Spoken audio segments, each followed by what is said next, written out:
हमारे बीच में आज की मुख्य मेहमान मैडम साहिबा गीता भुक्कल जी का यहाँ प्रधान ने हम वेलकम करते हैं, स्वागत करते हैं।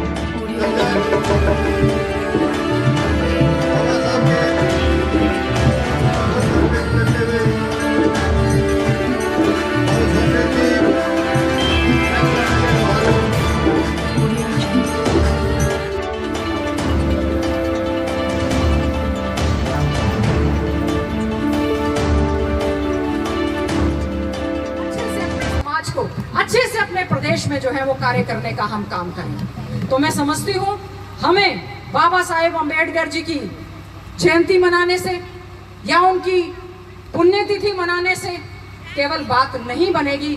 हमें सबसे पहले जो संविधान में दिए गए हमारे अधिकार हैं और अधिकारों के साथ साथ जैसे हमारे भाई सोमवीर जी कह रहे थे, हमारे भाई एडवोकेट ब्रह्मानंद जी कह रहे थे, न केवल हमें अपने अधिकारों की बात करनी है, उसके साथ साथ हमने अपनी जिम्मेवारियों को भी पूरी तरह से बनाने का, जिम्मेवारियों को निभाने का काम करना होगा। हेलो दोस्तों, नमस्कार, जय हिंद, जय भारत। मैं हूं आपका दोस्त रोहित दैया और आप देख रहे हैं मेरे साथ सजग यहाँ।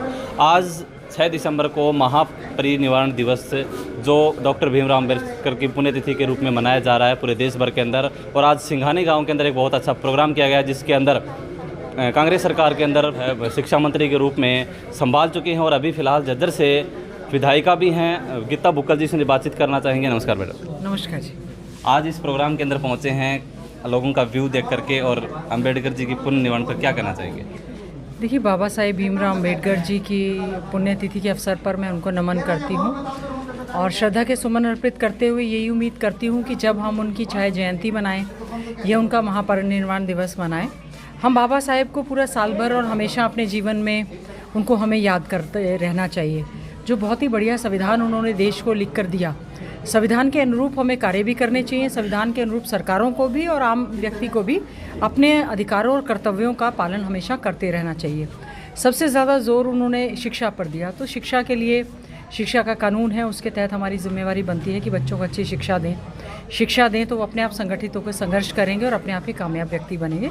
तो गांव सिंघानी में आज उनकी पुण्यतिथि के अवसर पर ये कार्यक्रम हुआ। मैं हमारे भाई हमारे साथ विधायक रहे हैं भाई सोमवीर जी का बहुत बहुत धन्यवाद, आभार व्यक्त करती हूँ कि उन्होंने मुझे यहाँ पर आने का आज मौका दिया और सभी से मुलाकात भी हुई। और यहाँ के खासतौर से युवा साथियों में जो जोश देखने को मिला, यहाँ की जो अम्बेडकर समिति है उन्होंने बहुत ही अच्छी लाइब्रेरी यहाँ पर बनाई है। तो मैं समझती हूँ बाबा साहेब भीमराव अम्बेडकर जी के सपनों को साकार करने के लिए हमारी ये समिति और गांव के सभी सदस्य बहुत अच्छे ढंग से कार्य कर रहे हैं। बिल्कुल मैम, आप कांग्रेस सरकार के अंदर शिक्षा मंत्री रहे हैं और वर्तमान के अंदर शिक्षा मंत्री जो हैं कंवरपाल गुर्जर जी, तो शिक्षा डॉक्टर भीमराव अम्बेडकर जी ने भी यही कहा था कि शिक्षा जो है देश के लिए सर्वोपरि है। आपने अपने टाइम के अंदर और इस टाइम के अंदर शिक्षा में कुछ कमियां रही होंगी, कुछ नहीं हुआ? देखिए, शिक्षा का फ्री एंड कंपलसरी एजुकेशन 2009 जो आया कि मुफ्त एवं अनिवार्य शिक्षा मिलनी चाहिए, वो चाहे बच्चा किसी भी जाति किसी भी बिरादरी से, सभी के लिए मुफ्त एवं अनिवार्य शिक्षा होनी। तो ये मैं समझती हूँ एक तो शिक्षा के अधिकार कानून को अच्छे ढंग से सरकार को लागू करना चाहिए। न्यू एजुकेशन पॉलिसी की बात कर रहे हैं, लेकिन अभी तक शिक्षा का अधिकार कानून जो कि वास्तव में शिक्षित होने की बात जो बाबा साहेब भीमराव अम्बेडकर जी ने कही थी उसको वो अच्छे ढंग से लागू करें। स्कूलों में अच्छा इंफ्रास्ट्रक्चर दें। किताबें जो अब तक छपकर नहीं आई हैं, उनके टेंडर ही नहीं हुए, किताबें बच्चों को छपें। और जो लैपटॉप, आईपैड और उन्होंने देने की जो बात कही थी वो आज तक भी नहीं दिए गए हैं, क्योंकि खासतौर से सरकारी स्कूलों में हमारे गरीब के बच्चे पढ़ते हैं। खासतौर से हमारे सरकारी स्कूलों में विशेष तौर से गरीब का बच्चा पढ़ता है। तो गरीब के बच्चे को स्मार्टफोन देने की जो बात कही थी, मैं समझती हूँ सरासर सरकार ने धोखा करने का काम किया है। और अभी तक अच्छे ढंग से यूनिवर्सिटीज़ भी नहीं खुली हैं। तो सरकार को जो मॉडल संस्कृति स्कूल 136 के करीब इन्होंने कहा कि हम खोल रहे हैं, वो केवल और केवल जो एग्जिस्टिंग हमारे सीनियर सेकेंडरी स्कूल्स थे उनका नामकरण बदलने का काम किया है। एक भी नई भर्ती उसमें की नहीं है। 46,000 के करीब हमारी टीचिंग और नॉन टीचिंग की भर्तियां जो हैं खाली हैं।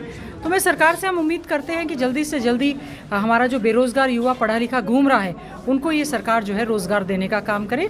आरोही मॉडल स्कूल जो बैकवर्ड ब्लॉक्स में हमारी सरकार के समय में खोले गए थे उनमें भी पूरा जो है स्टाफ देने का काम करे, बच्चों को अच्छी सुविधाएं दे, बस इसका प्रोविज़न करवाएं ताकि हमारा बच्चा जो है अच्छे ढंग से शिक्षा प्राप्त कर सके। एक चीज़ और बात करना चाहूँगा, किसान आंदोलन के ऊपर सरकार का ये चुनावी स्टंट नहीं हो सकता है। लगातार 1 साल संघर्ष करने के बाद में सरकार को आखिर झुकना पड़ा। 700 लोगों की शहादत के बाद में नरेंद्र मोदी जी ने क्षमा मांगी, तो वो 1 साल पहले भी मांग सकते थे। तो इसके ऊपर क्या राजनीतिक स्टंट हो सकता है या क्या हो सकता है, इसके बारे में क्या कहना चाहिए? देखिए, जो देश के प्रधानमंत्री ने आके देश की जनता से, विशेष तौर से हमारे कमेरे वर्ग किसान और मजदूरों से माफ़ी मांगते हुए 3 काले कृषि कानून जो वापस लेने की घोषणा की है, उसमें सीधा सीधा मैं इसको राजनीतिक लाभ के हिसाब से देखती हूँ।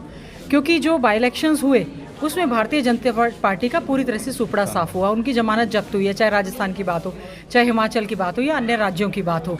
तो आने वाला समय जो उत्तर प्रदेश का है, उत्तराखंड का है, पंजाब में है, इसमें भारतीय जनता पार्टी के नेताओं को और विशेष तौर से हरियाणा में बीजेपी और जेजेपी के नेताओं को गाँव में घुसने नहीं दिया जा रहा, क्योंकि उन्होंने किसानों के साथ बहुत बड़ा एक अन्याय किया। तो मैं राजनीतिक हिसाब से देखती हूँ, अगर देश के प्रधानमंत्री को ये कानून वापस लेने थे तो जिस समय ये संसद में बिल पेश हुआ था उस समय पर पूरी तरह से चर्चा होनी चाहिए थी, और जिस समय कानूनों को वापस लेने के लिए रिपील बिल संसद में, लोकसभा में और राज्यसभा में आया, उस समय चर्चा होनी चाहिए थी, सभी के विचार लिए जाने चाहिए थे। और आज भी वापस लेने के लिए जो हमारे संयुक्त किसान संगठन हैं या जो दूसरे संगठन हैं, जो बातचीत के ज़रिए ही सरकार को ससम्मान, हमारे किसान मजदूर को जो धरनारत हैं, जिन्होंने 700 से ज़्यादा शहादत दी है, उनसे बातचीत करके ससम्मान भेजने का रास्ता सरकार को करना चाहिए।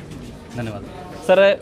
मैम ने एक बात कही है कि पूरा एमएलए नहीं, नेक्स्ट एमएलए, तो आप क्या कहते हैं इसके बारे में कि आने वाले टाइम के अंदर लोहारू की जनता दोबारा से आपको देखना चाहती है, या फिर क्या कहना चाहेंगे आप? जहाँ तक कि लोहारू की जनता की बात, जहाँ तक ये बात है, अगर डेवलपमेंट की बात आप देखते हो, चाहे चौधरी बंशीलाल का समय था, चाहे भूपेंद्र सिंह हुड्डा का समय था, आप लोहारू की पोजीशन देख सकते हो, बैल को देख सकते हो। जितनी भी संस्थाएं हैं, चाहे जुडिशरी की बात ले लो, चाहे एग्जीक्यूटिव के लिए मिनी सेक्रेटरीट की बात है, बस अड्डे की बात है, कॉलेज की बात है, पॉलिटेक्निक कॉलेज है, ITI है, हर चीज़। या भूपेंद्र सिंह हुड्डा के समय में बड़ी, उस टाइम मैं विधायक रहा हूँ, या चौधरी बंशीलाल जी के समय में बड़ी। हमारी बाकी तो लोगों को सिर्फ गुमराह करने के सिवाय कोई बात नहीं, लोग अच्छी तरह समझते हैं। अब पिछले चुनाव के अंदर नौजवान बच्चों को नौकरी पेशे का इतना लोभ लालच दिया था, अब कितनी बेरोजगारी हो रही है। जो बच्चे नौकरी लगे हुए थे उनमें से भी बहुत की छुट्टी हो चुकी है। आप अपने यहाँ पर गांव की, सिंघानी गांव की बात देख ले, जितने बच्चों को रोजगार हमारे समय में दिया था बिना भेदभाव के, बगैर पैसे के। और अब तो सरकार के अंदर बोली की बात करती है, HPSC में प्रचार है, अब तो करोड़ों रुपए तो उनके पास मिले। क्या ये मुख्यमंत्री के नोटिस भी नहीं था? हर बार इस तरह, जिस तरह कम से कम 30 बार बच्चों के जो एग्ज़ाम हैं पोस्टपोन हो चुके हैं, वो कहीं नकल हो जाती है, कहीं पेपर आउट हो जाता है, कहीं कुछ होता है, ये पहले नहीं होता था। तो ये तो सिर्फ झूठा प्रचार ही प्रचार है। जब से ये सरकार बनी है एडवर्टाइजमेंट के ऊपर पैसा खर्च कर रहे हैं, जब से सरकार बनी है, काम का कोई मतलब ही नहीं। कोरोना के टाइम में लोग, कितने लोग मरे हैं, सरकार की तरफ से कुछ नहीं हुआ।